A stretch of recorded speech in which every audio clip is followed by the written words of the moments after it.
En ANTP trabajamos para mejorar la seguridad vial, el cuidado del medio ambiente, la infraestructura e impulsar la competitividad y productividad de nuestro país. Toda la información en la logística del transporte solo por ANTP Live. Síguenos en nuestras redes sociales, Facebook, Twitter, YouTube, Instagram, LinkedIn. Encuéntranos como ANTP MX y ANTP México. Nos interesa tu opinión. Escríbenos. Visita nuestra página web. Ingresa a www.antp.org.mx y conoce más sobre la logística del transporte de mercancías, seguridad vial, nuestros eventos y todo el contenido desarrollado para ti. ¿Ya leíste Transporte e Industria? Mantente informado sobre los aspectos más relevantes del sector transporte con nuestra publicación bimestral, en la que podrás seguir de cerca nuestro trabajo. Transporte e Industria está disponible en versión digital y puedes consultarla en www.antp.org.mx/revista o en nuestra versión impresa. La información es poder y tú la tienes al alcance de un clic. Conoce y lee Transporte e Industria.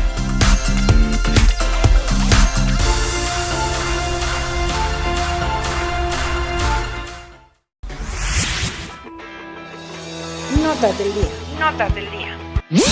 México es reelecto al Consejo de la Organización Marítima Internacional. Durante la celebración del 31º periodo de sesiones de la Asamblea de la Organización Marítima Internacional, OMI, que se llevó a cabo en la ciudad de Londres, Reino Unido, México fue reelecto como integrante del Consejo del Organismo Especializado de las Naciones Unidas. La Comunidad Marítima Internacional apoyó a México con 135 votos, ubicándose en el 8º lugar de preferencia entre las 24 candidaturas postuladas por los estados en la categoría C. En representación de la Secretaría de Comunicaciones y Transportes, que encabeza Javier Jiménez Espriu, asistió el director general de Marina Mercante, Francisco Javier Fernández Perroni, quien refrendó el compromiso con la OMI, asegurando un transporte marítimo seguro, protegido, eficiente y sostenible, como elementos indispensables para el correcto desarrollo del comercio marítimo exterior y nacional. Con información de la Secretaría de Comunicaciones y Transportes, SCT. Programa de Transporte Limpio ha logrado mitigar 1.6 millones de toneladas de CO2. Con el programa Transporte Limpio, la Secretaría de Medio Ambiente y Recursos Naturales, Semarnat, entregó reconocimientos a 28 empresas transportistas, 2 firmas usuarias e igual número de operadores por alcanzar sus metas de eficiencia, reducción de la huella de carbono y de emisiones contaminantes. Durante la ceremonia, el subsecretario de Transporte de la SCT, Carlos Alfonso Morán Moguel, reconoció a las empresas y a los operadores de transporte por las buenas prácticas aplicadas, lo que es una pequeña muestra de trabajo que el sector automotriz realiza para mejorar el entorno. También informó que la SCT trabaja en el mapa de ruta tecnológica hacia un transporte limpio. En ese sentido, afirmó, las empresas que ya están transformando en el reparto de última milla, como Bimbo y FEMSA, con vehículos eléctricos diseñados en México, están marcando una pauta muy importante a seguir, por lo que es un trabajo que debemos estimular. Con información de Nación Transporte. Caen 11.6% ingresos de los puertos al tercer trimestre de 2019. En el acumulado enero-septiembre de este año, las 16 administraciones portuarias integrales, API, del país registraron ingresos por 7.359.9 millones de pesos, que, en comparación con 8.328.2 millones de pesos del mismo lapso de 2018, representa un menos 11.6% de acuerdo con estadísticas de la Secretaría de Comunicaciones y Transportes, SCT. Según la dependencia, el puerto con los mayores ingresos en el periodo fue Veracruz, con 1.462.1 millones de pesos, que, en función de 2.443.5 millones de pesos del mismo periodo de 2018, significan un menos 40.2%, mientras que el segundo puerto con mayores ingresos fue Lázaro Cárdenas, con 1.404.6 millones de pesos, un 1.8% más que lo alcanzado de enero a septiembre del año pasado, que ascendió a 1.379.6 millones de pesos. Con información de T21. Proyectan tren que conecte Oriente de Estado de México con Ciudad de México. El gobierno del Estado de México anunció el proyecto para construir un tren que conecte la zona oriente de la entidad con la Ciudad de México, el cual comenzará a desarrollarse durante el primer trimestre del próximo año. Alfredo del Mazo Maza, mandatario de Edomex, señaló que junto con el gobierno federal se impulsará un tren que conecte a Chalco hasta La Paz y llegue a la Ciudad de México, en la estación de Santa Marta de la línea A del metro. Informó que en el primer trimestre de 2020 se estarán iniciando los estudios y anteproyectos ejecutivos para poder llevar a cabo esta obra. Con información de Magazine del Transporte. Avanza Semarnat hacia una recuperación ambiental del país. La Secretaría de Medio Ambiente y Recursos Naturales trabaja en la recuperación ambiental del país, bajo una nueva política guiada por dos ejes principales. Por un lado, el uso de la información científica de alta calidad y, por el otro, la ciudadanización en la toma de decisiones. Asimismo, se trazan proyectos estratégicos enfocados a impulsar la transición agroecológica, la producción sana de alimentos, el rescate de ríos y agua para todos, evitando la sobreexplotación de los mantos acuíferos, así como el desarrollo de la educación y cultura ambiental. Se trabaja en los cambios necesarios en materia de normatividad ambiental para mejorar las políticas públicas y hacer frente a los problemas de emergencia. Con información de la Secretaría de Medio Ambiente y Recursos Naturales, Semarnat.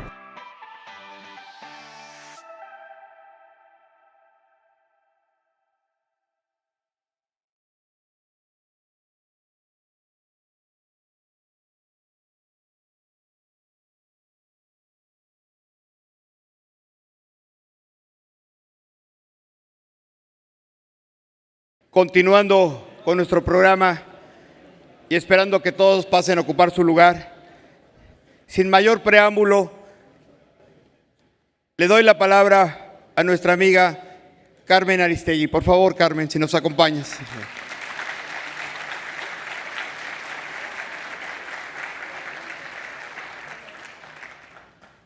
Buenos días a todas y a todas. Gracias por estar en este encuentro aquí. Gracias que se recuperaron de la noche de ayer.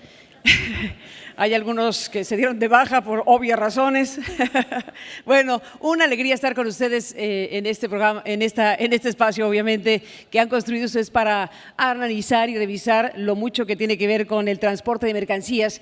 Y bueno, pues para cerrar este encuentro que han tenido aquí en Cancún, en Quintana Roo, este espléndido lugar de México, me han invitado para intercambiar ideas, para reflexionar juntos, para pensar dónde andamos parados, para intercambiar algunas preocupaciones, inquietudes, expectativas, esperanzas, todo junto en un momento de país en donde hay muchas cosas en juego y muchas cosas entre nosotros para discutir y para resolver. Así que bueno, gracias de nuevo por permitirme estar con ustedes aquí para hablar de esto que, bueno, a grandes rasgos son los desafíos que tiene México enfrente, que son muchos. Y yo diría que para empezar a conversar con ustedes tendríamos que plantearnos el desafío principal, que es reinventarnos como país. El desafío principal es volver a pensar a México. El desafío principal es colocar con claridad nuestros problemas, nuestras circunstancias particulares en este tiempo que nos toca vivir y empezar a trabajar para resolverlas. El gran asunto para México es precisamente verse al espejo y decirnos de qué estamos hechos, qué hemos hecho con nuestro país y qué podemos hacer para tener una nación como la que queremos y merecemos. Así que tenemos una larga lista de temas, de asuntos, de conflictos, de situaciones y bueno, la galería es grande. Así que en este cierre de encuentro, en este cierre del Foro Nacional del Transporte de Mercancías, hablemos de ello. y nos podremos detener un rato largo, lo que ustedes quieran, en los ejes principales para un país, que son, por supuesto, la economía, por supuesto, la política, por supuesto, el tema de la seguridad. ¿Quién que no fueran ustedes sabe lo que significa la seguridad para su tarea? El tema de la política, el tema de la corrupción, el tema de lo que tenemos y no tenemos y lo que nos falta por construir, y que, por supuesto, en un momento de país en donde estamos viendo un cambio de gobierno, 7 meses de un gobierno como el de Andrés Manuel López Obrador, que llegó a la presidencia de México después de más de 30 años de estar dando una batalla política, y finalmente un perfil y un personaje como el que hoy gobierna México está al frente de la presidencia. ¿Qué significa todo esto? ¿Qué representa para México que una cantidad muy robusta de votantes dijo ya basta, en términos de un modelo de política y de un modelo de hacer las cosas en el país? Desde luego, la llegada de un personaje como López Obrador genera, lo sabemos, polarización, genera puntos de vista muy contrarios. Casi que uno de los grandes desafíos hoy en México, para seguir utilizando la palabra, tiene que ver con eso que hoy está entre nosotros, la polarización, los que están a favor y los que están en contra, como si fuera posible que un país se dividiera en dos, y ya en la satanización más clara y la caricaturización entre fifís y chairos. Me parece que ese es uno de los grandes desafíos que hoy tenemos, el entender lo que esto significa, que una buena parte de nuestra conversación, de nuestros diálogos, de nuestra relación con los otros, cruce necesariamente por estar de un lado o del otro, cruce necesariamente por ser una cosa o la otra. Me parece absurdo, ridículo y desde luego preocupante que buena parte de las discusiones nuestras estén colocadas de esa manera. Se trata pues de ser mexicanos y ya cada quien sabrá lo que le gusta, lo que no le gusta. Se trata de ser mexicanos y ya sabrá cada quien si le gusta o no lo que hace el presidente de la República y su gobierno, pero aceptar, promover y hasta divertirse con lo de fifís y chairos a estas alturas del partido, yo creo que tendríamos que pensarlo muy seriamente como sociedad. No porque tenga nada de malo juguetear o incluso caricaturizar la postura política o inclinación de cada quien, pero me parece que el tema nos lleva a algo muy importante. Lo menos que necesita México es una sociedad confrontada, y si seguimos así entre un bando y el otro, pues al final de cuentas va a ser mucho más complicado la resolución de los muchos problemas que tenemos. Yo empezaría por ahí cuando hablamos de el momento que se está viviendo, de vernos al espejo y decir, bueno, si no tomamos conciencia del grado de polarización que se ha creado desde hace rato, si quieren desde la campaña misma, pero muy sobradamente en los últimos meses ya de gobierno, pues entonces creo que vamos a tener muchas más complicaciones para resolver los muchos asuntos que hay aquí. Yo empezaría por eso, porque el tema de la polarización, ya lo sabemos en la historia de los países, lo que genera, bueno, pues es desde luego condiciones bastante más difíciles para encontrar acuerdos, consensos, discusiones transparentes, democráticas, abiertas, pero que crucen precisamente con la idea principal de identificar los problemas y sobre todo resolverlos. Pero si estamos abonando únicamente a la confrontación y al ser de un bando o de otro, pues creo que nos equivocamos. Y ahí hay que atribuirle al propio presidente de la República parte de esta circunstancia, porque el que puso el apodo de fifí fue él, porque el que empezó fue él, digamos, con esta circunstancia. Y el trabajo de las redes sociales, muchas de ellas espontáneas y genuinas y muchas otras inducidas con inversiones importantes para crear granjas de bots, de trolls, de robots, de esta inteligencia cibernética que también incide de manera muy potente en el tipo de diálogo social que tenemos. Así que hay que ser cautelosos, cuidadosos, respetuosos, exigentes con nuestro diálogo social. El diálogo social es nuestro. y las intervenciones y manos negras, que luego hablaremos de la mano negra de la Guardia Nacional, pero esa es otra mano y esa es otra circunstancia. Pero hablando de las manos negras, digámoslo así, para usar la expresión de todos conocida, el intervencionismo en las redes sociales, la conducción en alguna medida para polarizar desde las redes sociales es algo que tenemos que tener también en mente como parte de lo que hoy es nuestro desafío nacional. Así que para hablar de México, yo parto del hecho de que México tiene que decir qué calidad de diálogo queremos en el país para entonces identificar problemas, como digo, y resolverlos. Entonces empiezo con el tema de la polarización y de esto que está entre nosotros. De los desafíos que tenemos, como dije, bueno, si tratamos de rápidamente identificar en materia económica qué tenemos enfrente, pues un panorama nada fácil, no solo por las características del actual gobierno en materia económica, sino en general, todos lo sabemos, hay un ambiente complicado de pérdida de crecimiento en términos internacionales, en algunos ámbitos riesgos de recesión, hay una desaceleración que se registra, digámoslo así, y en el caso mexicano no podría ser de otra manera, envueltos en el contexto en el que estamos, obviamente a nivel internacional, pero también con lo que en México está ocurriendo. Bueno, pues hay en este momento tristemente ya varias encuestas de los expertos del Banco de México que han ido recortando las expectativas de crecimiento. También tenemos, bueno, las famosas calificadoras. Gracias. Muchas gracias. Tenemos a las calificadoras y tenemos en general un ambiente o un clima que no es precisamente de euforia. Hay que ir con cautela porque no se trata de alentar ni de decir que está México en una bancarrota, porque no, porque hay economía. Hay gente que está produciendo, hay gente que está trabajando, hay vigor en la sociedad mexicana para seguir adelante en materia económica. Están ustedes, que son las venas, por decirlo así, son las venas de lo que sería buena parte de la economía nacional, con la transportación de mercancías, con la producción de mercancías y con la transportación de mercancías. Entonces, desde luego que México tiene una potencia muy importante. Sin embargo, el clima y el ambiente en general, bueno, tiene complicaciones, insisto, a nivel internacional y a nivel nacional.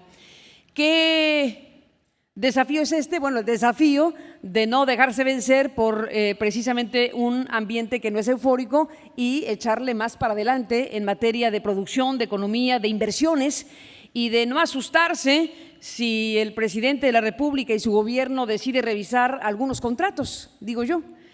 Sé que es muy polémico, por ejemplo, un ángulo de los elementos más importantes del manejo de la economía y de la relación con los inversionistas. Sé que es uno de los ángulos más preocupantes lo que está ocurriendo en este instante con los gasoductos, con las contrataciones ya hechas, con empresas multinacionales que pues no han podido terminar de desarrollar sus proyectos, como sabemos, por las razones diversas que han impedido que eso esté en funcionamiento. Y bueno, hay un cuello de botella que paga el Estado mexicano y ya sabemos que bueno, pues estamos en un punto crítico entre la Comisión Federal de Electricidad y los inversionistas de estos proyectos de gasoductos en México. 7 grandes proyectos están ahora en esto, que es una combinación entre arbitraje internacional y entre inversionistas y gobierno que se sientan a negociar.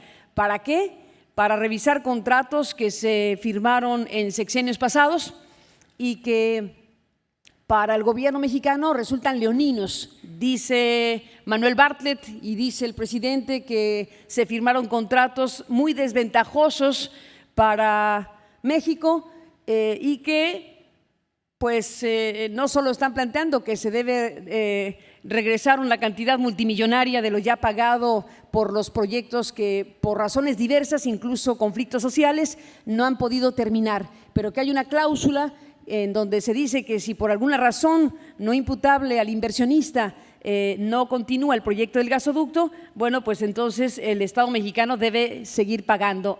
Ahí hay una discusión, yo lo sé, de alto alcance. hay parámetros y estándares internacionales de ese tipo de clausulado, pero hoy tenemos una nueva realidad política que nos conduce a cosas como esta, y ese es uno de los grandes retos y desafíos, saber cómo un nuevo gobierno que desde luego hace una calificación muy crítica de los gobiernos anteriores, a los que ha calificado de corruptos, a los que ha calificado de ineficientes y a todo un modelo que él denomina, bueno, que se denomina comúnmente como neoliberal, que ha decretado como ya inexistente. Él decretó el fin del neoliberalismo, cosa que no se acaba en un plumazo, ya lo sabemos, pero digamos políticamente él dice se acabó un modelo económico, político, en donde ocurrían cosas como la privatización de la industria de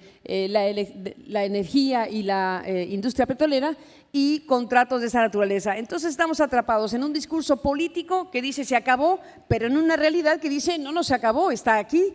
Ese tipo de acuerdos, ese tipo de decisiones, ese tipo de reformas son vigentes y están aquí entre nosotros. Y entonces entra una tensión muy fuerte entre una decisión política de revisar contratos producto de un modelo anterior, digámoslo así, producto de gobiernos anteriores con una mirada distinta. Entonces está la realidad legal y la realidad política y estamos entrampados, y por eso uso este caso que es bastante ilustrativo del tipo de conflicto que tenemos, del tipo de situación que tenemos.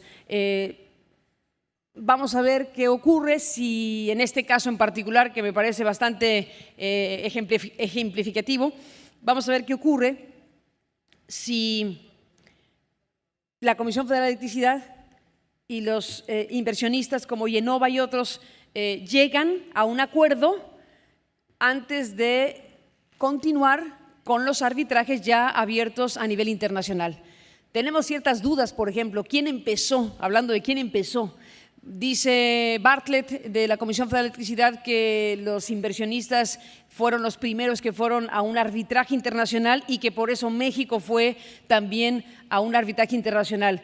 Los de la inversión dicen no, nosotros lo habíamos hecho antes por otra razón y la reacción del gobierno mexicano está desinformada. Más allá de los detalles, lo que está aquí es aprueba la capacidad política y también legal del Gobierno de México para plantearle a unos inversionistas que quiere revisar unas cláusulas y la capacidad de esos inversionistas de encontrar un punto de acuerdo para que entonces los proyectos continúen y tengamos los gasoductos y den el servicio que requiere México, y si no, pues entonces estaríamos algunos añitos en arbitrajes internacionales, lo cual desde luego no es buena noticia para nadie, para el gobierno no, para los inversionistas menos y para México, bueno, mucho menos, porque estamos hablando de un asunto esencial, porque si no se tiene gas, entonces no se tiene lo que sigue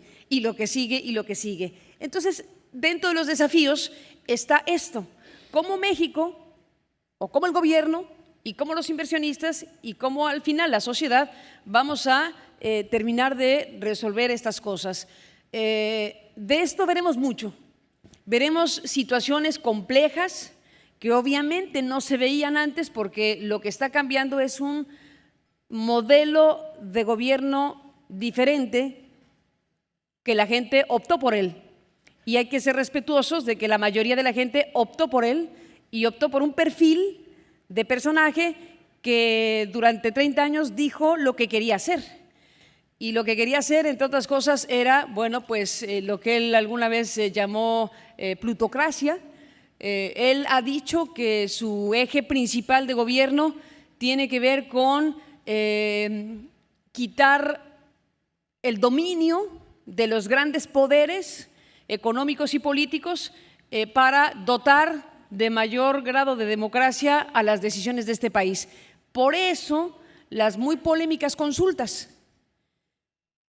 Yo creo que nadie, en su sano juicio, en una vida democrática, se puede enojar de que a la gente se le pregunte qué quiere que pase en los grandes temas del país.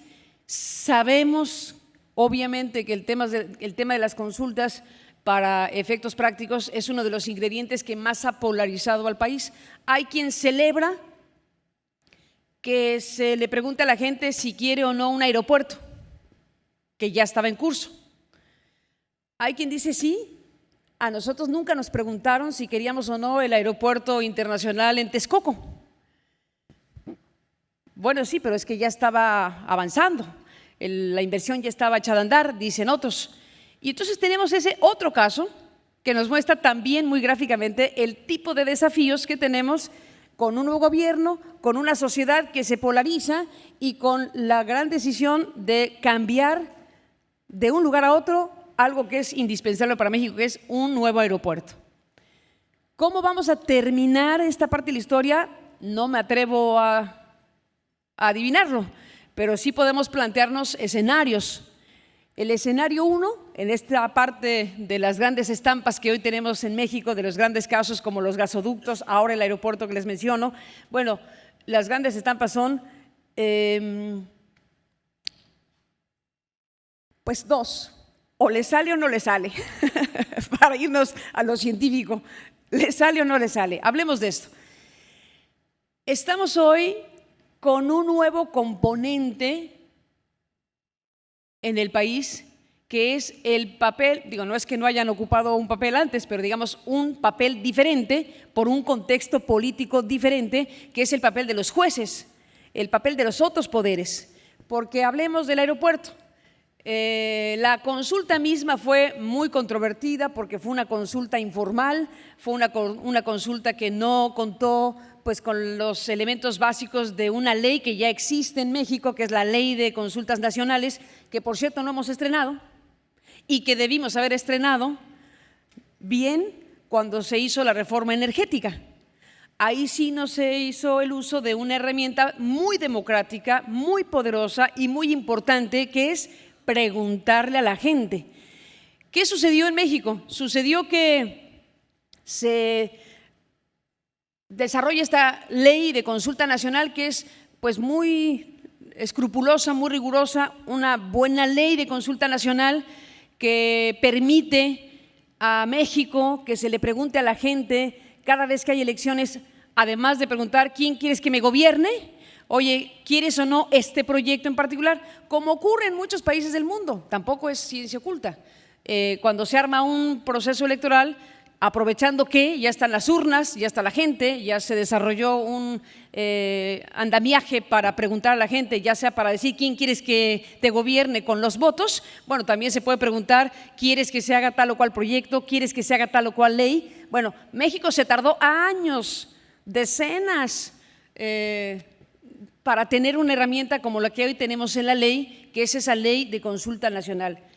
Pues les quedó muy bien, pero no la estrenaron cuando se debía y nunca se ha usado. Y lo que tenemos enfrente es que se va a reformar lo que nunca hemos estrenado. Bueno, ¿por qué no se consultó a la gente teniendo esa ley cuando se hizo la reforma más trascendente, más radical, más importante de las últimas décadas, que fue la reforma energética y petrolera? ¿Por qué no se usó esa ley de consulta nacional que estaba que ni mandada a hacer para un tema que nos cruza de lado a lado? Pues porque a lo mejor se sabía que iba a perder, porque en un país como México, que tiene en el tema del petróleo, o tenía, ya no sé, porque yo ya tengo mi duda histórica, pero digamos, creíamos que la expropiación petrolera de Lázaro Cárdenas en los años 30 pues era este gran signo de identidad de los mexicanos, el orgullo nacional de un presidente que le arrebató a los usureros inversionistas británicos y estadounidenses nuestra riqueza nacional. Es algo que no solo está en los libros de texto, o está en los libros de texto porque es uno de los grandes pilares de la identidad nacional. La expropiación petrolera, cómo se realizó, por qué se realizó, cómo la gente participó de aquella expropiación, es algo que nos dio una identidad por siempre, histórica. ¿Qué ocurrió en el camino para ese tema cuando vienen los gobiernos que Andrés Manuel López Obrador llama neoliberales y dicen hay que privatizar todo? y se tardaron en el tema principal, que era la energía y el petróleo. Se tardaron por eso, porque si bien se vendió prácticamente todo, los bienes del Estado, etcétera, podemos discutir si estuvo bien o mal, ahorita si quieren platicamos, pero digamos, como descripción de hechos, se vendió buena parte de los bienes del Estado, etcétera, pero no se atrevieron los presidentes hasta antes de Peña Nieto a hacer una reforma como la que ocurrió. Recuerdo bueno, fueron haciendo cosas paulatinas para ir abriendo inversiones, etcétera, pero recuerdo, por ejemplo, a Ernesto Zedillo, el expresidente de México, cuando alguna vez, hablando de la reforma que impulsó Peña Nieto y se aprobó, esa reforma radical, profunda, que hizo un giro de 180 grados a la industria nacional en esta materia, Zedillo decía: ni en mis sueños más salvajes me hubiera yo atrevido a hacer una reforma como esa. ¿Por qué? Porque había o hay una identidad muy fuerte respecto a nuestro petróleo, a la idea de la pertenencia de la energía y el petróleo de los mexicanos.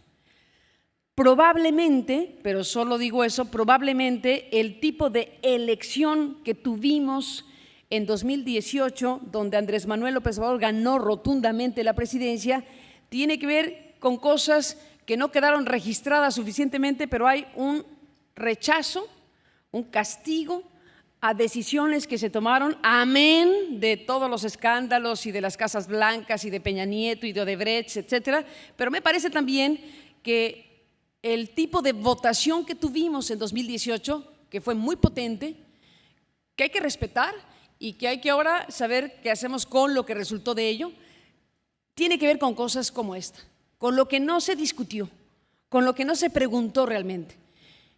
Hay que recordar cómo es que surgió esa reforma energética y petrolera en México. Bueno, producto de un acuerdo cupular de partidos políticos ya muy debilitados, ya muy desprestigiados, que entre sí, digámoslo así, decidieron varias reformas estructurales muy importantes, una de ellas la reforma madre.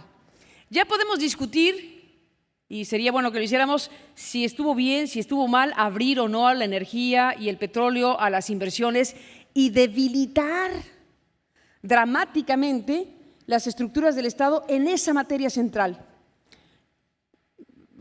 Polaricemos el debate, porque habrá quien diga, desde luego que había que hacerlo, y habrá quien diga, nos equivocamos. Cada quien tendrá su opinión, pero ese es uno de los grandes temas hoy en México. Y hablando de desafíos, estamos hoy con un gobierno que llegó de la forma en que llegó y que lo primero que dice es: voy a rescatar a Pemex, y que toma una serie de decisiones de enorme importancia que están afectando de mil maneras a la economía, al tema social y muchas cosas. Un presidente que dice: vamos a rescatar a Pemex, significa vamos a tratar de restituir lo perdido con esa reforma, que es la dominancia del Estado en el tema energético y petrolero. Está bien o mal, discutámoslo, pero eso es lo que está decidido hacer.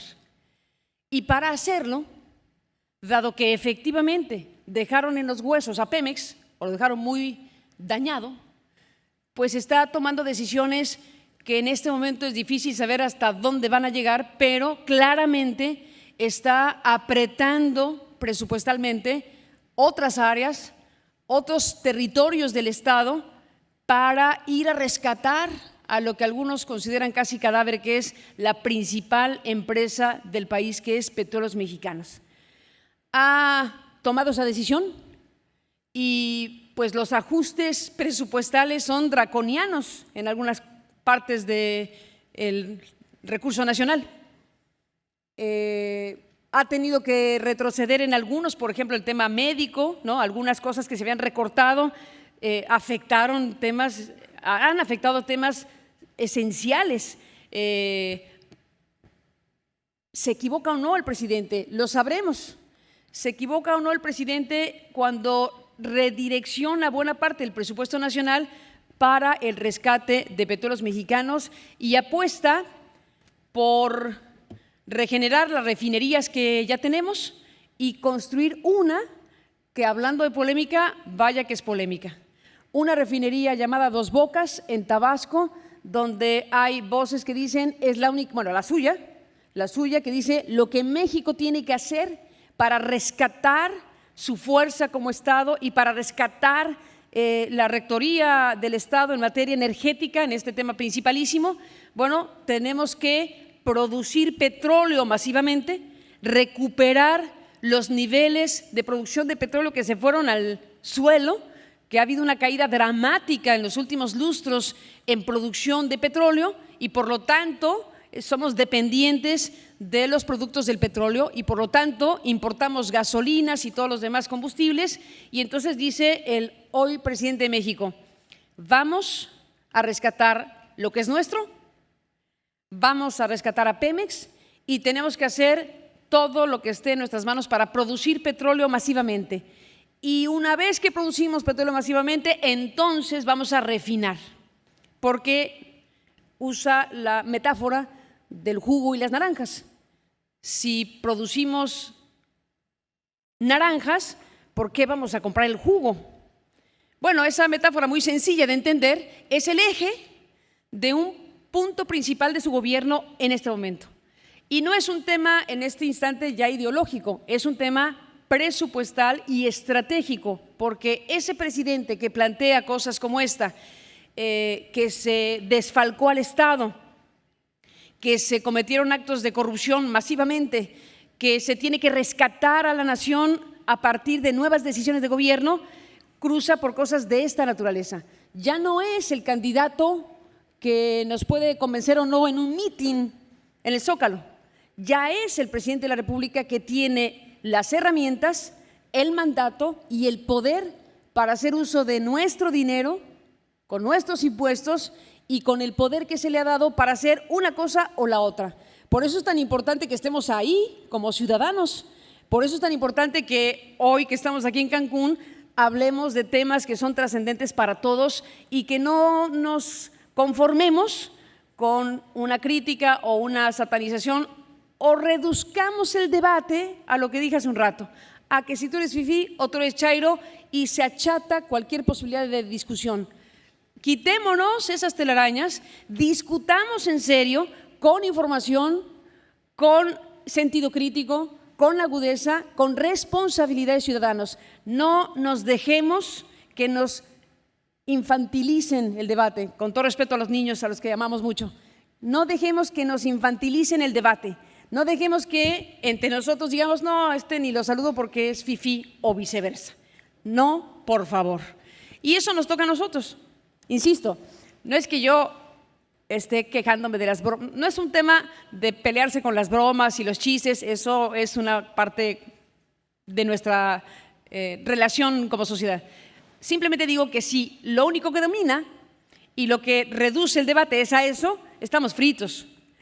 Necesitamos gente informada, necesitamos gente con los elementos en la mano para opinar, para discutir entre nosotros, para incidir bien, para incidir en un gobierno tan particular como este que hace cosas insólitas, varias, una de ellas que todos los días habla con la prensa como no lo ha hecho ningún presidente de México. Para muchos es un rasgo de fortaleza democrática, para otros es un desvío de atención porque eso no sustituye lo que sería la rendición de cuentas de otra manera. Cada quien elija lo que le parece ese tipo de conferencias de prensa cada mañana. Lo que sí no me podrán negar en que es insólito que tengamos tan a la mano a un presidente, que tengamos tan abierto a contestar a la prensa que va todos los días a Palacio Nacional cualquier tipo de temas, con los pros y con los contras.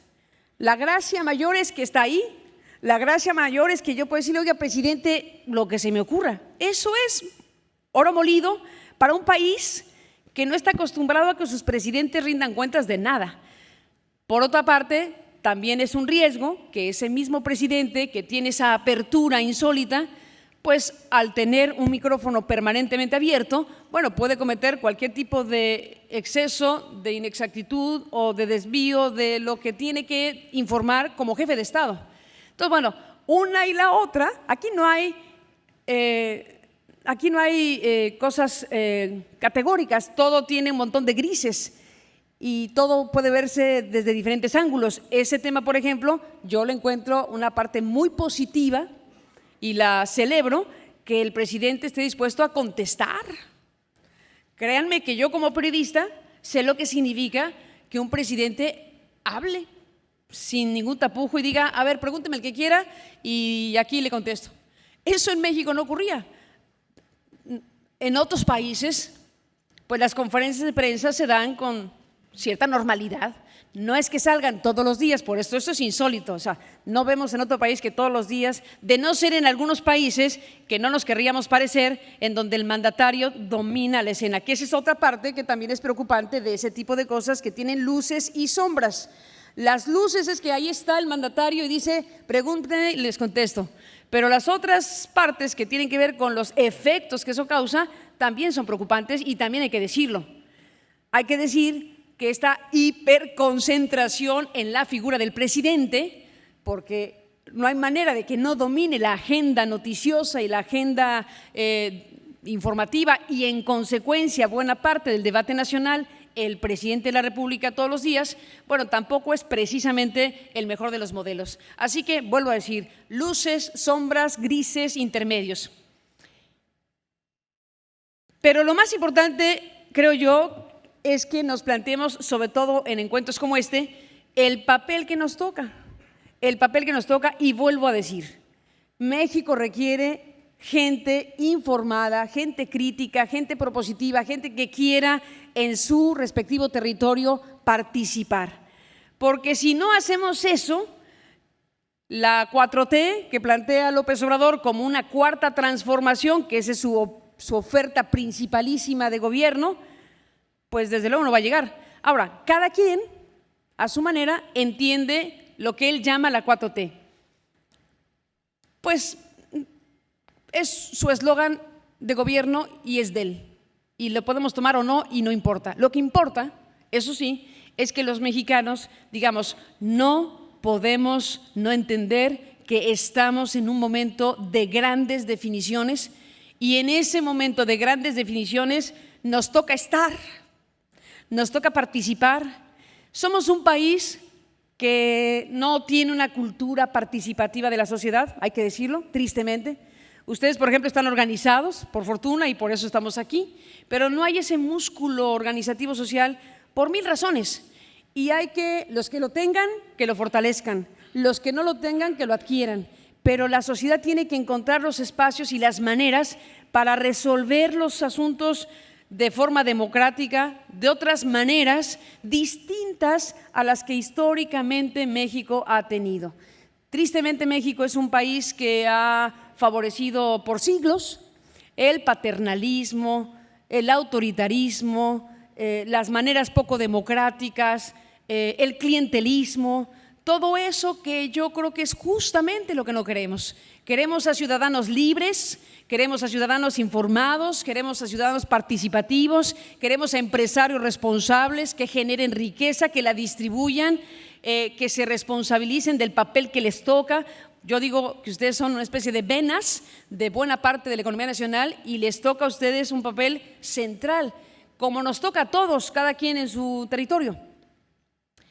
Estamos pues en este momento con preguntas, muchas preguntas, pocas respuestas, pero así son los momentos que nos toca vivir, que son momentos de transición, porque estamos pasando de un modelo dominante en las últimas décadas, con ciertas características en materia económica, en materia legal y en materia política, a una nueva circunstancia que está en proceso de construcción, que López Obrador le llama la 4T. ¿Qué demonios es la 4T? Bueno, cada quien que le ponga contenido a la frase, pero por lo pronto él ha dicho que quiere pues pasar a la historia, lo cual es bastante fuerte, porque yo no sé si Benito Juárez, Miguel Hidalgo, Francisco y Madero se plantearon antes de ser lo que fueron que lo querían ser. Entonces, pues es como complicado el tema, pero no importa. El asunto es que él pone la vara muy alta y está planteando que México tiene que vivir una transformación de tal calibre que se parezca o que esté a la altura de la revolución, de la independencia o de la reforma. No más para empezar. Claro que no esperamos, ni nadie está pensando en ningún tipo de guerra armada, ni se está planteando en ningún sentido. Todas nuestras grandes transformaciones, tristemente, bueno, es parte de la historia de los países, todas nuestras grandes transformaciones, las aquí mencionadas, han tenido una carga de sangre, han sido confrontaciones violentas, porque cuando se rompe una estructura de dominio y llega otra, pues no es a las buenas normalmente. Cuando se quiebra un modelo dominante en política, en relación social, en dominancia, pues, y llega otra situación, pues hay balazos, hay cuchillados, hay muertes, porque es precisamente cuando se da ese gran momento de transformación. Andrés Manuel López Obrador dice una 4T, obviamente sin violencia. ¿Cómo se logra eso? ¿Cómo se lograría eso? Quítense al presidente de la mente, plantémoslo como mexicanos, planteemos el tema como mexicanos. El presidente es un individuo que tiene un gran poder y que tiene grandes responsabilidades y esperamos que las cumplan todas. Y nosotros estamos aquí para exigirle que lo haga. Pero a nosotros nos toca una parte fundamental para que esa transformación, bautícenla como quieran, suceda. Porque yo creo que al final haya votado cada quien como haya votado, simpatice cada quien con quien simpatice, creo que podríamos coincidir todos en este encuentro que estamos convencidos de que México tiene que cambiar en cosas esenciales. Yo no veo a nadie que sea de tal o cual partido que realmente esté comprometido con el país que no coincida con que México no puede tener más como lubricante del sistema la corrupción, por ejemplo. México tiene que reinventarse y hacer las cosas de otra manera. Tiene que generar riqueza, tiene que generar desarrollo y tiene que generar cuestiones no impactadas precisamente por este terrible modelo que vincula muchas actividades con la corrupción. Un tema como ese tiene que ver, sí, con un gobierno, en una parte importante, pero mucho más con los ciudadanos y con las estructuras que forman parte de este país que permiten o no precisamente grandes fenómenos de corrupción. Ese es otro de los pilares que se ofrecen como definitivos para el tiempo que viene. Ha dicho López Obrador que se va a acabar la corrupción y hay un debate abierto, otro desafío para sumarle a la lista. ¿Qué hacemos con la corrupción? La que puede estar en puerta o la que ya pasó. Hay aquí un debate abierto, no resuelto, que tiene que ver con este gobierno que dice los gobiernos anteriores fueron corruptos, así en términos generales, para no entrar en detalles. Y de aquí para adelante se va a acabar la corrupción. Y les informo que no soy partidario de investigar hechos de corrupción del pasado y entonces uno piensa de inmediato, no sé por qué, en Enrique Peña Nieto, por ejemplo, en figuras emblemáticas de los gobiernos anteriores que han sido señaladas de mil maneras y entonces el presidente dice, no creo que sea buena idea abrir la puerta para procesar a los políticos anteriores por N número de actos de corrupción. ¿Por qué? Porque se puede generar inestabilidad, porque se pierde la energía, porque mejor hay que ver para adelante, etcétera, etcétera. Esa es una postura que ha dicho en voz alta el presidente. Hay quien piensa que no, que es un error plantear las cosas de esa manera, porque soportar la construcción de una nueva circunstancia sobre hechos delictivos o de corrupción que todos conocemos pero que no han sido investigados, no es una manera sana de construir una nueva realidad. ¿Cuál es la buena? ¿Cuál es la opción buena para efectos de un país que se quiere reinventar? pues lo dejo como parte del debate. Veamos, por ejemplo, el caso Odebrecht. ¿Habrán leído el periódico en la mañana o a lo mejor no? Pero no importa, yo les voy a dar las noticias esta mañana, que a eso me dedico. Ya que están desocupados, pues ahí les van las noticias de esta mañana. Bueno, el tema es que Odebrecht, por ejemplo, este escandalazazo multinacional tiene noticia esta mañana, en estas últimas horas, porque la Fiscalía General de la República, a cargo hoy del doctor Alejandro Gertz Manero, nuestro primer fiscal autónomo, según la nueva ley en la materia. Ese fiscal Gertz Manero, bueno, pues anunció a través de un comunicado que se giraron órdenes de aprehensión en contra de Emilio Lozoya Austin, quien fuera director de Petróleos Mexicanos. Se giran órdenes de aprehensión contra Emilio Lozoya, contra su esposa, contra su madre y contra su hermana, por la información y sospecha o indicios, y debe tener elementos para que un juez de control le haya dado las órdenes de aprehensión, en donde ahora estamos frente a la acusación o el señalamiento de que recibió beneficios económicos por haber hecho tal o cual contratación en Petróleos Mexicanos. ¿Será o no será? No se trata de ponerlo a votación, porque la justicia se supone que tiene que hacer su trabajo, pero yo simplemente diría, ¿a poco México es un país excepcional en donde no ocurrió lo que ocurrió en 13 países del mundo que están impactados por el caso Odebrecht? ¿A poco México es la excepción y no permitió que dinero de Odebrecht y otros altos corruptores, científicamente demostrado este último hecho, financiaron campañas?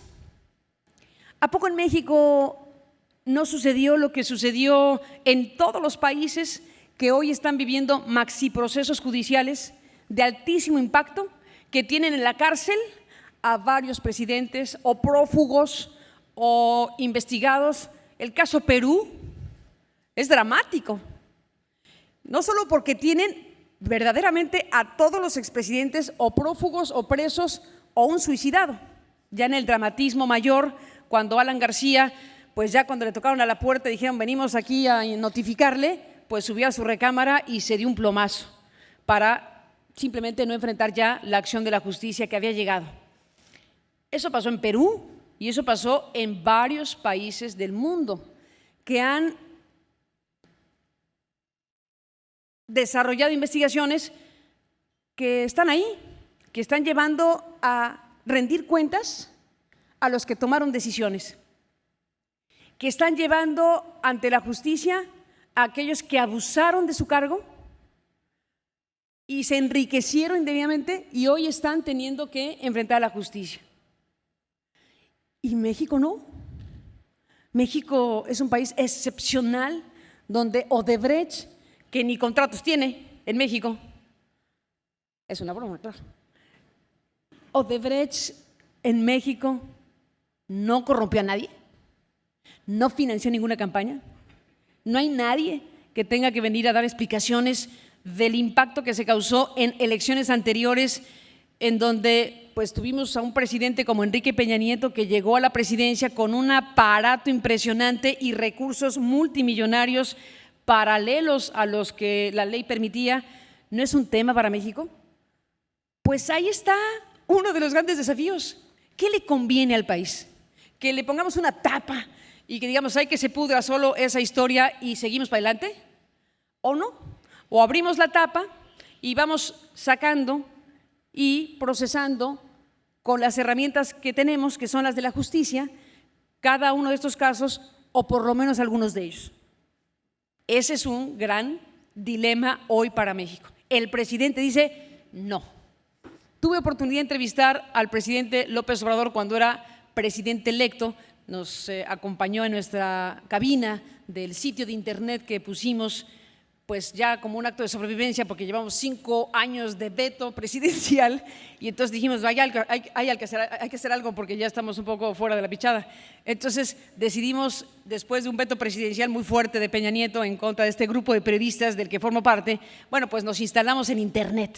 Y ahí estamos haciendo nuestro trabajo en Internet, después de una muy compleja situación que ha incluido varias cosas hasta judiciales. Pero bueno, por andar haciendo reportajes como el de la Casa Blanca de Enrique Peña Nieto, nos instalamos de esa manera, y cuando gana López Obrador nos acompaña en la cabina de ese espacio en Internet y se compromete, casi que a tirabuzón, hay que decirlo, reconozco que no fue tan espontánea su compromiso, pero digamos se compromete frente a esta discusión a hacer una consulta, hablando de consultas. Y entonces dice, me comprometo a hacer una consulta de 3 temas, a saber, el tema de la Guardia Nacional, pues ese ya se nos pasó porque ya está instalada en la Constitución. Yo creo que esa consulta ya en este instante no es precisamente la más oportuna. Se comprometió a hacer una consulta de esa manera.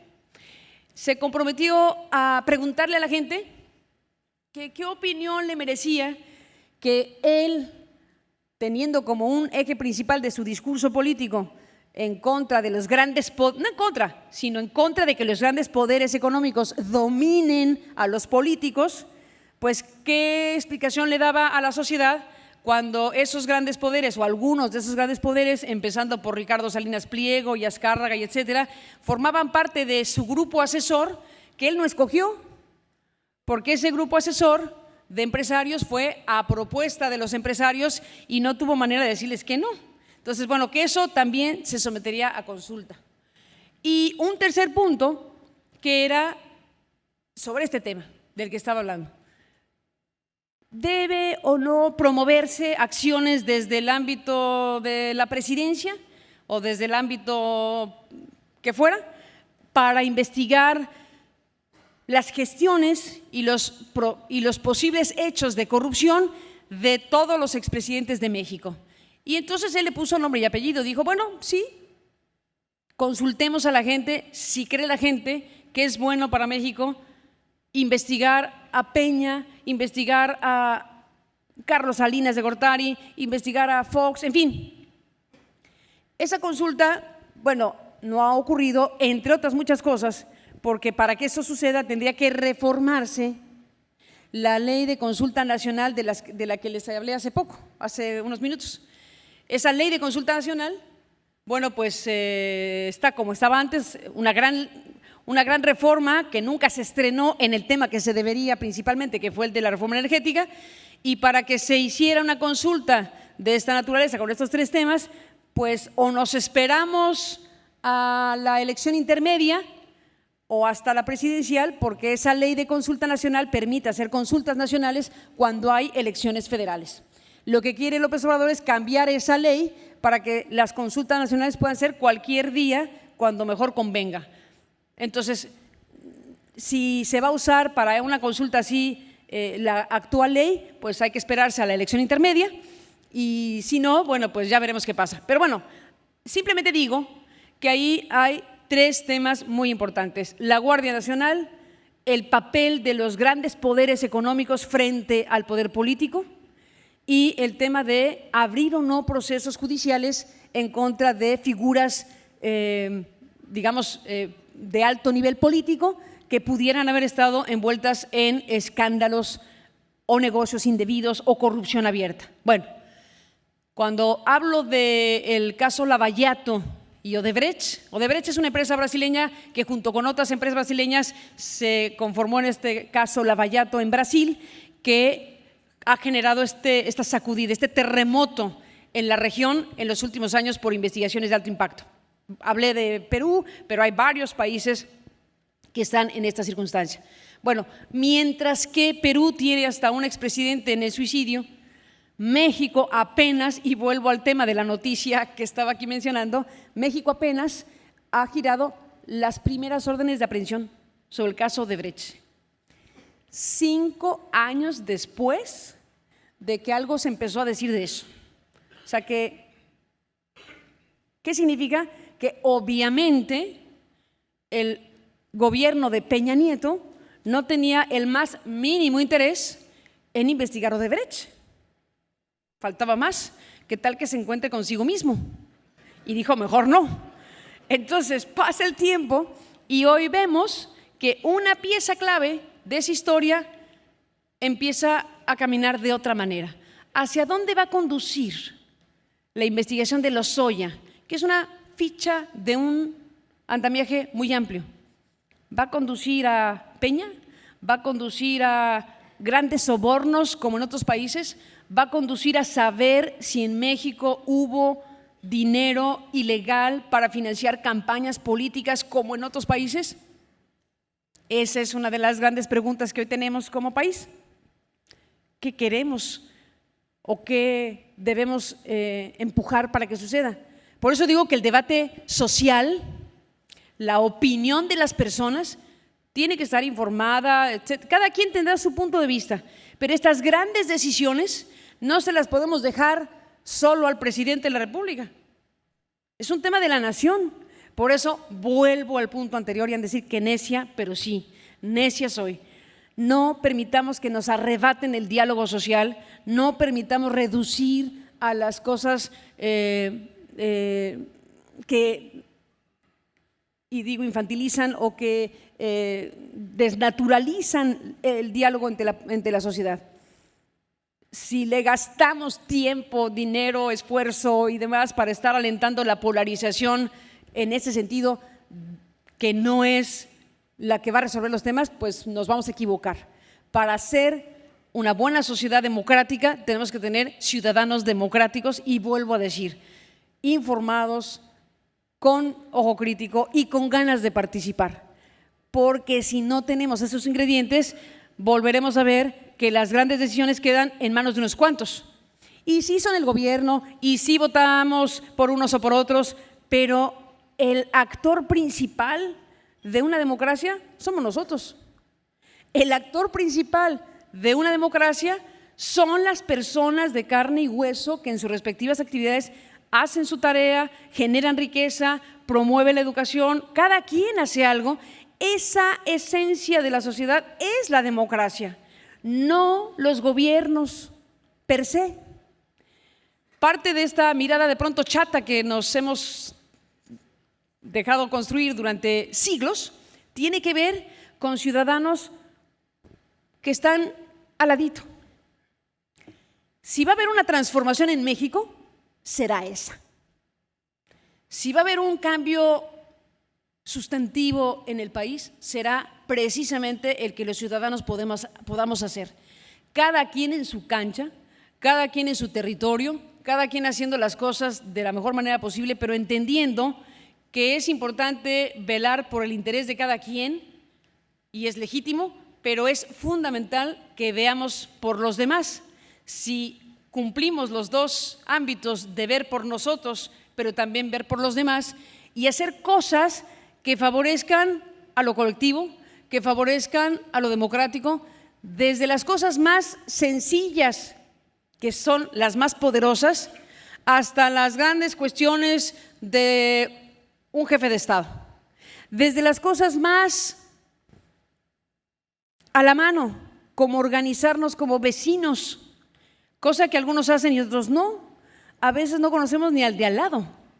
A veces no somos capaces de organizar la cuadra, el condominio, a la familia. Esos músculos principales de lo que uno hace y no hace son los que construyen un tipo de democracia y un tipo de sociedad. ¿Cuál modelo de sociedad es el que nos gusta? Pues yo creo que el democrático, tampoco hay mucho para escoger. Un modelo democrático en donde las personas jueguen un papel principal. Dejemos de ser espectadores solamente. Dejemos que nuestra propia actitud y actuación contribuya a un país que, eso sí creo, ha decidido ser distinto. Vuelvo a la votación de 2019. No me importa, bueno, sí me importa, pero no tienen por qué decirme por quién votó cada quien. Ese no es el tema, es el tema que hubo una muy importante reacción democrática para decir ya basta a ciertas cosas, para decir ya basta a un modelo que estuvo predominantemente marcado por abusos, excesos y situaciones muy complejas. Y en esta situación, pues hay un nuevo grupo de personas que están dirigiendo y tomando decisiones en nuestro nombre. Y como es en nuestro nombre, lo que hagan nos lo tienen que explicar. Y como ese poder que se les concedió porque no es de ellos, acordémonos que el poder es de la sociedad, el poder es del pueblo, que se da un mandato a quien resulta electo, pero ese que resulta electo no es el dueño del poder, el poder sigue siendo nuestro, de origen, de sustancia. Por lo tanto, nosotros te dimos ese poder para que lo uses en nuestro nombre y queremos que lo hagas bien. Y yo estaré ahí para verlo, y yo estaré ahí para exigirlo, y yo estaré ahí para que rindas cuentas. Porque si no estamos ahí, pues ocurre lo que ocurre, que los mandatarios, los gobernantes que no tienen ciudadanos que estén ahí, vigilantes, críticos, propositivos, organizados, pues obviamente pueden hacer lo que se les dé la gana y no necesariamente es la mejor idea. Entonces tenemos todo tipo de dilemas, todo tipo de desafíos en lo económico, ya lo mencioné, en el tema de la seguridad, en el tema de la política, en el tema de las estructuras políticas. No solamente, la política no se reduce a López Obrador, aunque eso parece y es parte de lo que nos está pasando. Hay una oposición, que alguien me diga dónde está. Ha habido un debilitamiento muy fuerte justo por el tipo de proceso político electoral que se dio, que concentró centralmente toda la atención en la figura de Andrés Manuel López Obrador. Y lo que hemos visto es un debilitamiento de estas otras opciones políticas que deben existir. Cada quien escoja el que quiera. Y no, o sea, se puede o no estar con un partido, se puede ni siquiera querer tener un partido, o sea, eso no es obligatorio, pero sí es necesario en una democracia que la pluralidad esté mejor expresada, porque a diferencia de otras partes de la historia de México, vimos, por ejemplo, cómo José Antonio Meade, que compitió por la presidencia en el PRI, o Ricardo Anaya, que compitió por el PAN y los aliados del PAN, desaparecieron del mapa como figuras a las que se les invirtió mucho dinero público para posicionarse y competir por la presidencia. Y cuando se acabó la competencia, pues se fueron. No están discutiendo nada, no existen en el mapa político en este momento. Y sus respectivos partidos pues están para llorar, porque no han logrado, y si siguen como van, no lo van a lograr, recuperarse de la goliza que hubo en 2018. Una goliza impresionante donde un partido político que no lo es del todo, que es Morena, arrasó en la presidencia, arrasó en los gobiernos, arrasó en las presidencias municipales, arrasó de una forma impresionante, que fue la gran señal de decir no queremos a los otros. Y se concentró la atención, se concentró el voto en estas figuras que emanaron de un partido recién nacido, que en este momento ni siquiera podemos decir que lo es del todo, porque no tiene una organización partidista, es un movimiento. En realidad, eso que hoy gobierna México es un movimiento. Los otros partidos históricos en México, que durante décadas han formado parte del espectro pluripartidista, pues están verdaderamente de capa caída. Nada más hay que ver lo que está pasando con el PRI, que todavía existe, aunque lo duden, todavía existe y está en plena contienda interna para que de ahí salga su nuevo presidente nacional. Bueno, están haciendo unas cosas verdaderamente de horror. Baste ver lo que dijo el exrector de la UNAM, que yo me enteré que era priista de 50 años atrás, dije, caray, era priista.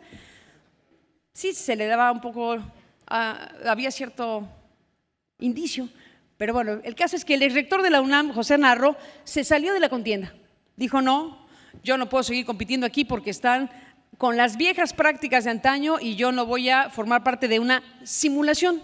Y se fue el doctor Narro de la contienda, porque dice hay una cargada, hay una decisión de que gane el gobernador Alito, que así le llaman, ¿no?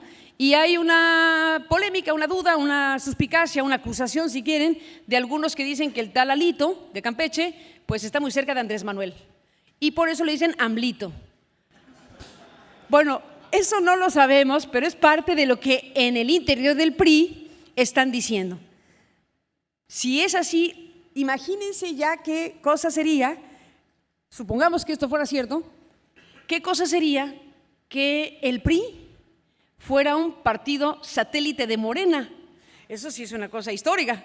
El PRI, ese partido que durante 70 años gobernó a México de forma monolítica, pues está en proceso de extinción si no hacen algo distinto a lo que están haciendo.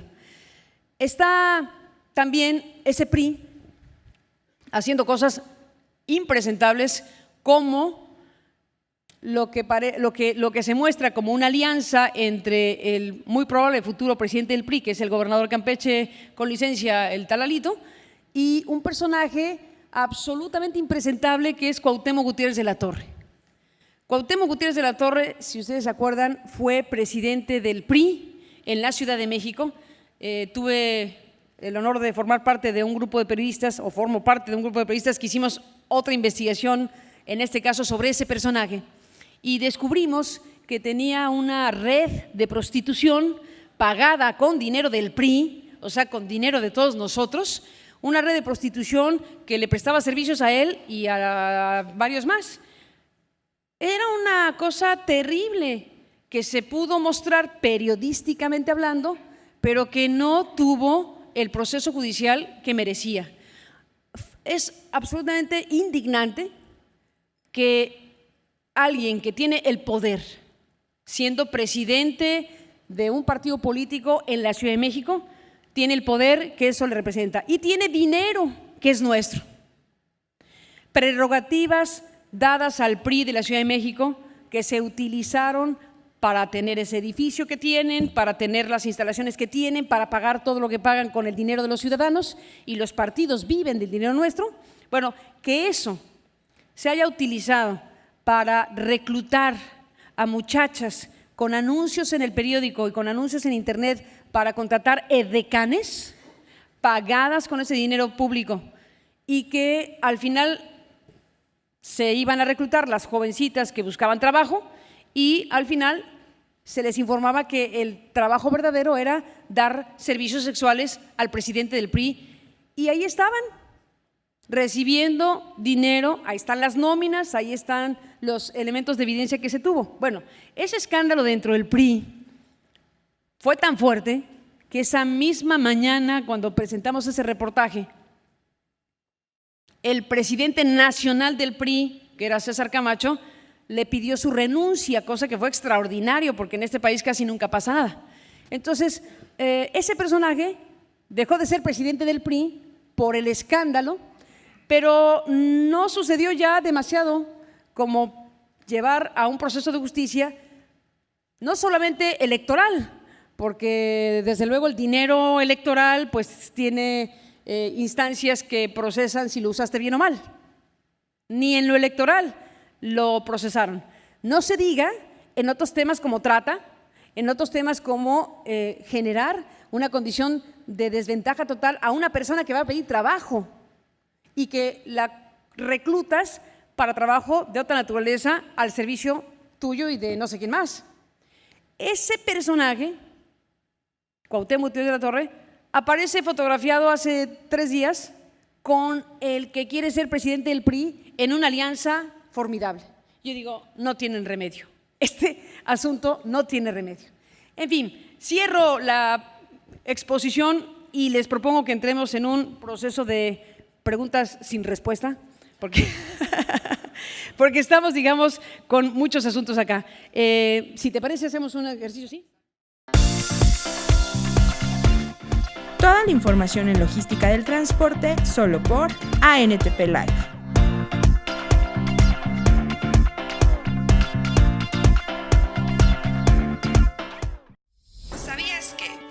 es que la SCT dio a conocer sus acciones más relevantes de 2019.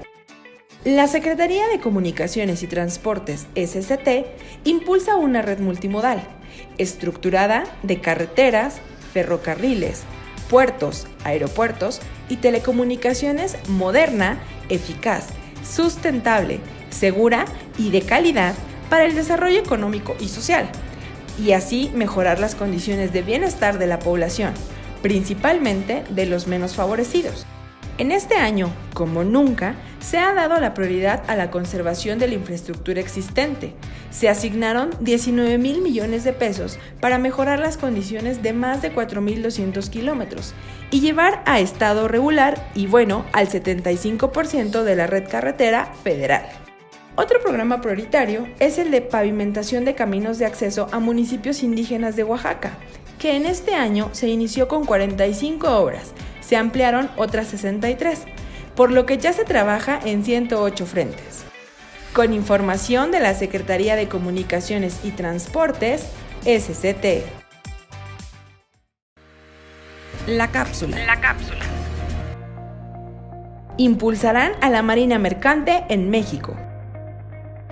La apertura de la Garita Internacional, OTAI 2, mejorar la movilidad de acceso a las garitas, disminuir el tiempo de espera y reforzar la seguridad en las garitas fueron algunos de los temas abordados durante el primer encuentro, Retos y oportunidades para agilizar el cruce fronterizo.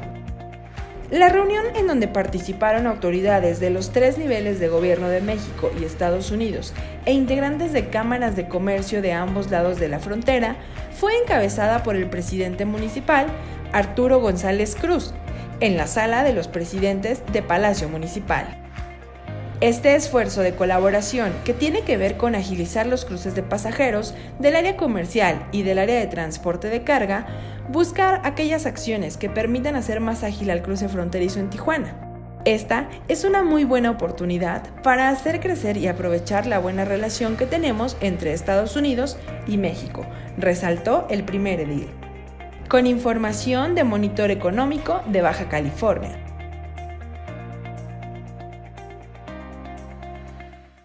Uptime es el tiempo efectivo de trabajo de una unidad, pero para nosotros es mucho más.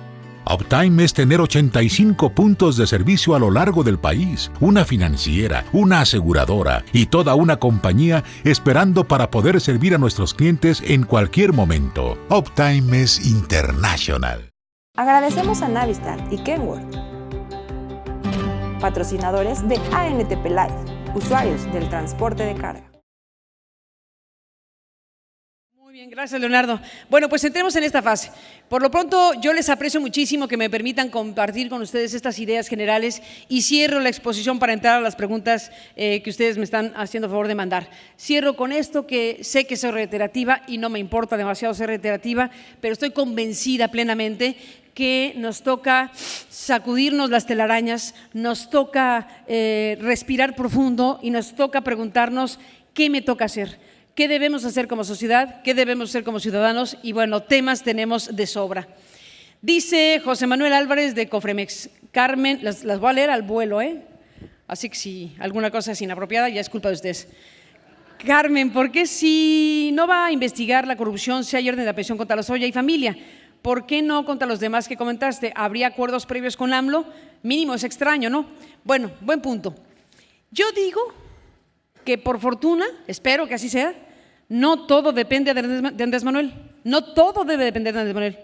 Empezando por la corrupción, empezando por las investigaciones judiciales. Porque, a ver, si nos tardamos años en tener una nueva legislación en materia de procuración de justicia y hoy tenemos una primera Fiscalía General de la República autónoma, pues que haga su trabajo. Yo entrevisté a Gertz Manero hace unos días y me dijo, no, yo no hablo con el presidente, yo no hablo con el presidente. Eso es lo que queremos, que el fiscal no hable con el presidente. No tiene para qué hablar el fiscal de la República con el presidente de México porque tienen tareas distintas. Y si habla con el presidente, pues entonces hay un componente político en lo que no debe ser político, que es la justicia. La justicia tiene su diseño, tiene sus herramientas, tiene su mandato y tiene sus obligaciones. Por eso, ¿por qué van contra Lozoya y familia? Por lo pronto, porque el fiscal lo está investigando. ¿Y por qué no contra los demás? Pues o una de dos, o porque no lo van a hacer o porque hay que darles tiempo. Yo creo que si se hace una investigación, y lo creo no porque se me ocurra que lo creo, sino porque periodísticamente hay muchas informaciones muy potentes sobre Odebrecht y los escándalos que en México debería investigarse judicialmente. ¿Por qué no a los otros? Bueno, yo digo que el caso Lozoya, si se investiga apropiadamente como otros casos de corrupción, conducen a otros necesariamente. Salvo que México, vuelvo yo a decir, sea un caso excepcional, en todos los países del mundo que han investigado la corrupción resultan redes. Vean, si no, los grandes casos de investigación de corrupción en el mundo acaban con un montón de procesados, porque Lozoya solito pues no hizo lo que dicen que hizo. Para que Lozoya, que está en este proceso y tiene derecho, como todos, a la presunción de inocencia, le tienen que demostrar que lo que dicen que hizo, lo hizo, pero en principio hay información que nos dice que es un eslabón de una cadena y por lo tanto, si en México, como en otros países, se hacen investigaciones de veras, va a conducir a otros. ¿Hasta dónde? Pues, perdón el eslogan que usan los políticos, hasta donde tope. Así tendría que ser, para entonces desnudar y procesar y llamar a cuentas y sobre todo, algo que no siempre ocurre en México, recuperar lo que se llevaron. Porque esa es otra, ¿no? Aquí los pueden meter al tambo, pero ¿qué preferimos? ¿Que los metan al tambo o que devuelvan las cosas que fueron indebidamente obtenidas? Miren, hay un caso fantástico en El Salvador, porque en El Salvador hay procesos muy fuertes de investigación de corrupción, también derivados de este escándalo multinacional, y hay un expresidente de apellido Saca, que bueno, se robó hasta el salero de la cocina y está procesado. Pero lo interesante, y yo confío que México también va a estar en esa sintonía, lo interesante es que estos nuevos modelos de justicia que se han implementado en los países del mundo permiten a las autoridades investigadoras cosas que hace muchos años no existían o no eran reconocidas legalmente, como los testigos protegidos o las delaciones o los espacios de oportunidad, algunos le llaman, para que si yo cometí algún delito, si yo soy funcionario y me robé algo, etcétera, y colaboro con la justicia, pues me pueden tocar menos años. La justicia será benévola conmigo si yo ayudo a la justicia. Y eso hace toda la diferencia en una investigación. Me lo contó un día el que fue fiscal anticorrupción de Perú, cuando el tiempo Fujimori, ¿se acordaron el escandalazo aquel de Fujimori y Montesinos, un brazo derecho de Montesinos, un brazo derecho del expresidente peruano, que grababa a todos, corrompían al por mayor y grababan a todos? Bueno, el caso es que aquí, en ese asunto del Perú, me contaba el fiscal, como la ley nos permitía favorecer a los que colaboraran con nosotros, pues ya teníamos aquí una fila, ¿no?, de empresarios, políticos, y de pronto nosotros poníamos cara de que lo sabíamos todo, pero no teníamos idea del tamaño que fue la corrupción de Fujimori y de Montesinos. Y entonces el fiscal bromeaba conmigo y decía, bueno, nosotros poníamos cara de, a ver, pase usted, señor, haga un empresariote ahí de Perú, pase usted, señor, iba a decir un nombre de aquí, pero ¿qué tal que ande por aquí? Carlos Slim, tampoco, ¿va? No.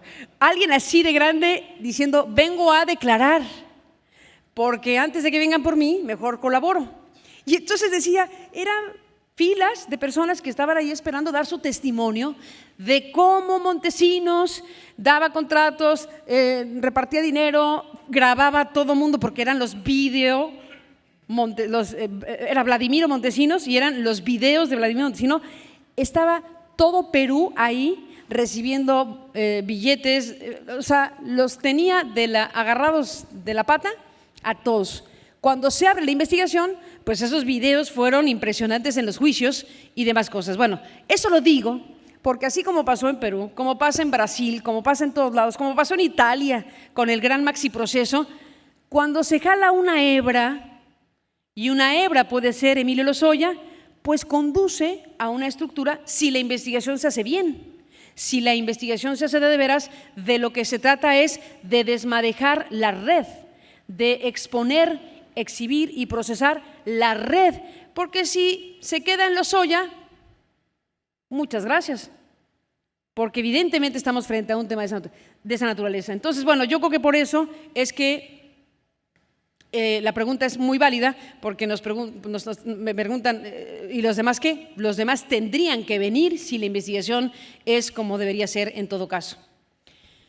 Dice acá otra pregunta que hace Juan Carlos Cristi. Gracias, Juan Carlos. ¿Cómo asegurar que la información necesaria, adecuada, verídica, llegue a nosotros los ciudadanos para guiar nuestra exigencia a los políticos, sobre todo cuando se sigue fomentando la idea, entre otras cosas, de que el presidente emana el poder o la posibilidad de enjuiciar a expresidentes cuando él no tiene en realidad ninguna facultad en ese sentido? Pues sí, es lo que yo digo. Lo más importante para este momento es que no creamos ni aceptemos que todo depende de Andrés Manuel. Estaríamos fritos si todo dependiera de una persona. Entonces, depende de las fiscalías, depende de los ministerios públicos, depende de los jueces, depende de los ciudadanos que estemos diciendo, oigan, hagan la investigación porque hay elementos para pensar que tal o cual cosa.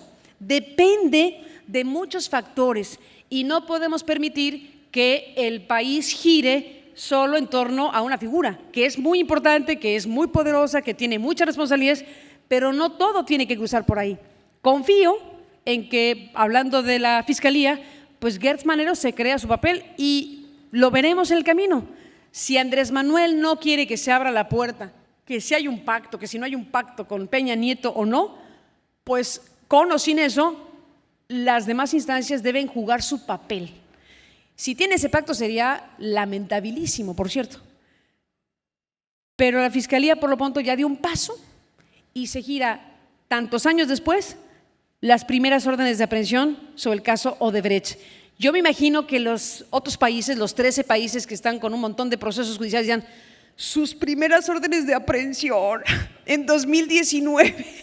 A decir, ay, estos de México que ve tardaditos, ¿ah? Bueno. Ahora toda consulta, dice Iván Bravo, gracias Iván, ahora toda consulta será a mano alzada. Pues hagamos una consulta aquí. ¿Ustedes qué dicen? ¿Que sí o que no? No, pues lo de la mano alzada es muy complicado. Yo creo que en un contexto vecinal o aquí mismo sí se valdría la mano alzada, porque es un universo de personas organizadas aquí que se representan a sí mismas y que no hay duda de que si a lo mejor aquí dicen, oigan, queremos ir a la playa o no, hacemos un plan. Bueno, ese tipo de consultas se valdrían, pero la mano alzada para decidir asuntos que impactan al país o que impactan a un estado, acaba de pasar con el Metrobús allá en el norte. A ver, los que estaban ahí, pues sí votaron una cosa, pero así como que digan, representaban a… La democracia es una cosa seria y las consultas son cosa seria, porque se trata de… Yo celebro las consultas como herramienta democrática, celebro y exijo que se nos pregunte como ciudadanos, eso hay que tenerlo siempre, pero hay de consultas a consultas. Hay algunas que pueden resolverse así, pero vuelvo a decir, en el ámbito más cerrado, en un ámbito donde está resolviendo alguna cosa que sí representa y los que están ahí sí representan esa cosa. Cuando te reúnes con tus vecinos para ver si pintas la pared, bueno, pues votemos aquí, no tienes que hacer credenciales para votar con fotografía, ¿no? Pero decidir cosas que impactan al país, que impactan a regiones y que no están suficientemente representados todos, pues son por eso tan cuestionables. Así que, vuelvo a decir, celebro las consultas, pero no precisamente lo que estamos viendo en algunos casos. Dice María Elia Chema Guzmán, de Alianza Flotillera, gracias María Elia. ¿De qué sirve tener al presidente cerca, entre comillas, todas las mañanas, si sus respuestas son absurdas, sin fundamento, ignorantes o inapropiadas? ¿Como periodista no te frustra? Bueno, es lo que dije. Yo digo que está muy bien que esté el presidente ahí a la mano, per se, pero ese tiene el riesgo de que si está contestando todas las preguntas de corrido, pues corremos el riesgo de que haya respuestas que no son las que uno esperaría de un jefe de Estado que necesita responder con mucha precisión sobre temas muy importantes, y ese es, vuelvo a decir, las luces y las sombras. Las sombras pues están en esta parte que tú dices. Si estoy contestando una tras otra de los temas más trascendentes del país, pues no necesariamente cada respuesta lleva la información y la claridad que se requiere en la pregunta. Es, como vuelvo a decir, luces y sombras. Dice, ¿se puede hablar del fortalecimiento de la democracia cuando en los hechos 5 legisladores de Morena de Chiapas se suman al partido de Morena? 5 legisladores de Morena de Chiapas se suman al partido de Morena. Será de Verde, ¿no? Sí, aquí está, es que dijo Morena. Impresentable, impresentable. O sea, el Partido Verde es una de esas cosas que no son partido, tampoco verde. Y sí son muchas otras cosas que no son las que uno querría para la vida democrática. Es impresentable, absolutamente. El tipo de alianzas que en aras de ganar el poder se han hecho, pues es parte de lo que desde luego tenemos que reclamar cuando se trata de un partido que, como digo, apenas está en proceso de construcción, que es Morena. Si en estos primeros lances es capaz de, sin mucho pudor, aliarse con alguien que desde luego no es lo que los seguidores de Morena querrían, o el resto de la sociedad, porque al final de cuentas, ¿por qué les ha ido como les ha ido a los partidos políticos que están absolutamente en la lona? Pues porque no han estado a la altura, porque no representan la pluralidad de la sociedad, acaban siendo espacios cerrados de un grupo de personas que se alimenta de dinero público y que no hacen lo que le toca hacer a un partido, que es representar la pluralidad, representar visiones, proyectos y que haya un sistema eficiente donde la gente se sienta medianamente representada en un partido. No es consuelo, pero digamos que hay una crisis mundial respecto a los partidos políticos, porque bueno, no digo que en todo el mundo, pero digamos hay una cierta discusión acerca de lo que significa la representación de la sociedad a través de estas figuras. Pero hablando del Verde, pues ese sí es impresentable, y de la alianza en Chiapas, bueno, verdaderamente es para castigar políticamente a quienes han hecho esa alianza en las próximas elecciones. El problema es que tampoco hay dónde escoger demasiado. Entonces, bueno, problemas que tenemos al respecto. Dice Fernando de la Garza, ¿crees que el presidencialismo casi absoluto para la toma de decisiones avalado por consultas ciudadanas dirigidas sea el camino correcto para México? No, justo es lo que acabo de mencionar. Mal negocio será para México si todo cruza por una sola figura y si se concentra prácticamente de forma total el conjunto de decisiones que se tienen que tomar. Y bueno, pues hay cierta proclividad, digámoslo así, a la concentración. Ciertamente hay elementos que en este nuevo gobierno pues indican que hay proclividad a la concentración de muchos tipos. Y bueno, pues al final de cuentas dice, lamento mucho en darme cuenta que dejaste el periodismo libre y te alineaste a la 4T, dice Ricardo Franco, que me va a decir Chaira y yo no le voy a decir fifí. Pero bueno, a todos gracias por esta primera parte de la conversación.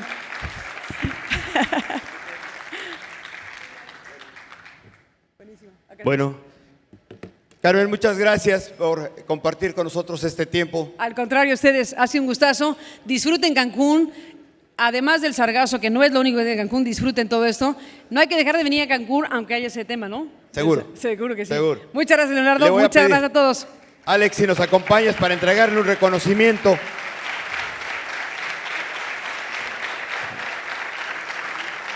Y le voy a pedir también nos acompañe al frente nuestro presidente Concamín, Francisco Cervantes Díaz, por favor, Paco, si nos acompañas.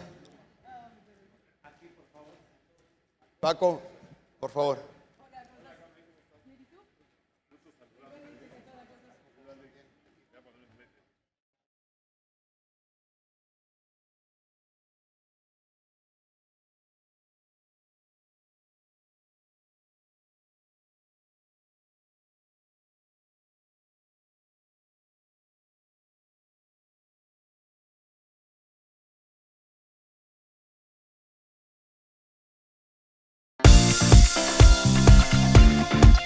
En ANTP trabajamos para mejorar la seguridad vial, el cuidado del medio ambiente, la infraestructura e impulsar la competitividad y productividad de nuestro país. Toda la información en la logística del transporte solo por ANTP Live.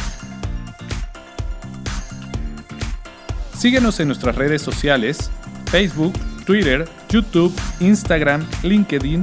Encuéntranos como ANTP MX y ANTP México. Nos interesa tu opinión. Escríbenos. Visita nuestra página web.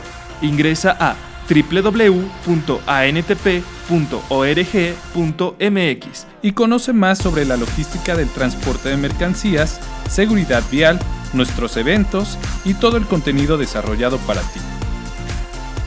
¿Ya leíste Transporte e Industria? Mantente informado sobre los aspectos más relevantes del sector transporte con nuestra publicación bimestral, en la que podrás seguir de cerca nuestro trabajo. Transporte e Industria está disponible en versión digital y puedes consultarla en www.antp.org.mx/revista o en nuestra versión impresa. La información es poder y tú la tienes al alcance de un clic. Conoce y lee Transporte e Industria.